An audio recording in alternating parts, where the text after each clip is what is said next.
ఎరా చిన్న, మా సీతని పెళ్ళాడతావురా? అబ్బే కుదరదండి. మా ఇంట్లో అందరం మా చుట్టాలనే పెళ్ళి చేసుకుంటాం. మా నాన్న మా అమ్మని, మా తాతయ్య మా అమ్మమ్మని, మా బావ మా అక్కనే చేసుకున్నాడండి. ఏమిట్రోయ్ ఏదో బొమ్మ వేస్తున్నావు? దేవుడు బొమ్మలే. ఏంటి దేవుడు ఎలా ఉంటాడు నీకు తెలిసేదిరా? ఇప్పుడు నేను వేస్తాగా, చూడు, చూశాక నీకు కూడా తెలుస్తుంది. అదేమిట్రా ముక్కు మూసుకొని తాగుతున్నావు పాయసాన్ని? మరి ముక్కు మూసుకోపోతే వాసన వేస్తుంది కదే. వాసన వస్తేనేమో నాకు నోరు ఊరుతుంది. నోరు ఊరాక తాగితే నోట్లో ఉన్న నీళ్ళు పరవన్నం రెండు కలిసి పలసగా అయిపోతాయి కదా, అందుకే.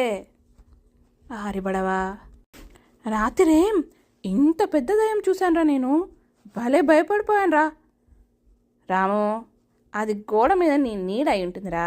అది ఇంకే దయ్యంలాగానే ఉండి ఉంటుంది.